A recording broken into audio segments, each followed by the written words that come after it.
Story Corner, presented by Jennifer.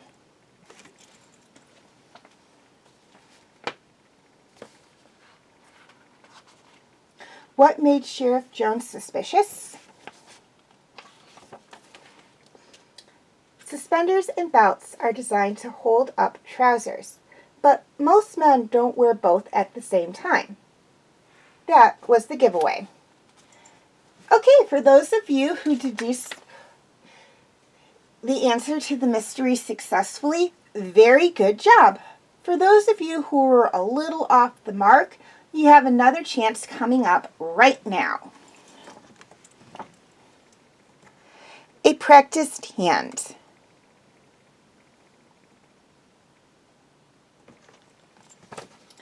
Sergeant Norman Bain climbed the steps slowly, feeling the familiar twinge in his left hip.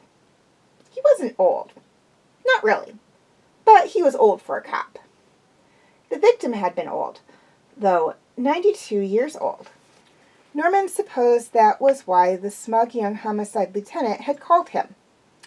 The room was well appointed, but small, with too many people in it. Annoying Lieutenant Aldrich and his partner Gates, a tall and stocky blonde woman with a faint accent who had been the paid companion to the victim for 20 years. And the victim himself, of course.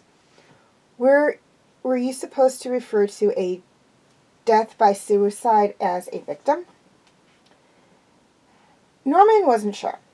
Political correctness had passed by him, and it was just one of the many reasons why he was still a sergeant and always would be. Bain, Aldrich said, that superior smile on his face. Lieutenant. Norman nodded back. What have you got? Open and shut, Aldrich said.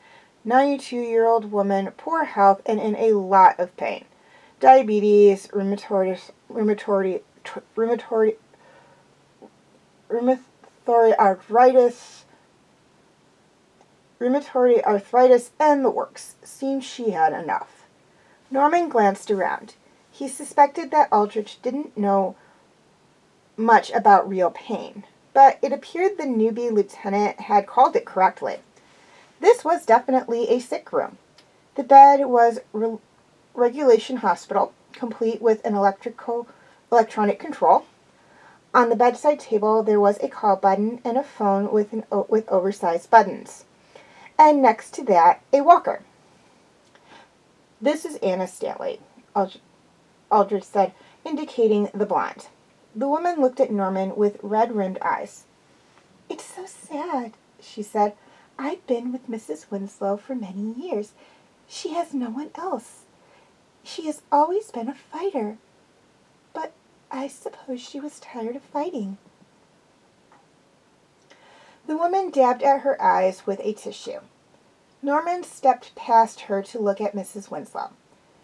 She looked at peace, laying back against the pillows. One hand, knuckles swollen and discolored, lay curled in her lap. The other hung over the bed, still clutching an empty prescription bottle that bore no label. On the floor, below her dangling hand, lay the bottle's distinctive child-proof cap. "Where'd she get the pills from?" Norman asked Anna. "I don't see any other medications around." "I don't know," Anna spoke haltingly. She had been very sad lately. I moved all the prescriptions into my room so I could keep track." Anna shook her head. "I should have been more careful."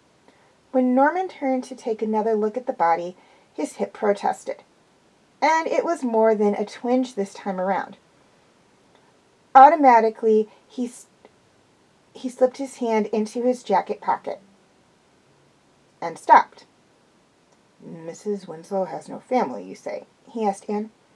"No one," she answered. "No one but me." "So I suppose you're her heir as well, correct?" And there was a flare in the woman's eyes. "And shouldn't I be? Have I not cared for her for almost 20 years?